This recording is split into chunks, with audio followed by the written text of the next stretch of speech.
Hi everyone. So మనం ఇంత పెద్ద నెంబర్స్ కి డివిజిబిలిటీ చెక్ చేయాలంటే ఇంత పెద్ద డివిజన్ ప్రాసెస్ చేయాలి కదా.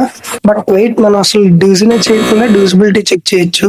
That's the power of divisibility rules. So we're going to start a new series, divisibility rules series, where we are going to learn and master math tricks. So we learn each divisibility rule one by one. So we'll start with simple divisibility rule.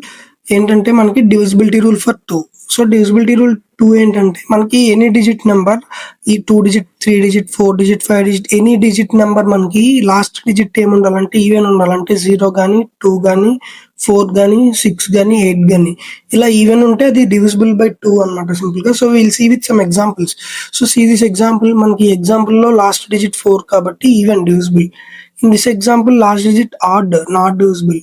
ఇక్కడ కూడా మనకి last digit even కాబట్టి divisible. Here also last digit is even, so divisible. In this example it is odd, not divisible. So మనకి ఎంత పెద్ద number అయినా unit digit తో అది 2 డివిజిబుల్ లా కాదా అని చెప్పొచ్చు. So this is divisibility rule for 2. So మనం నెక్స్ట్ వీడియోలో ఏంటంటే డివిజిబిలిటీ రూల్ ఫర్ 3 and 9 మీకు సూపర్ ఈజీగా అనిపిస్తుంది, సింపుల్ గా చెప్తా. So subscribe to our channel. Thank you.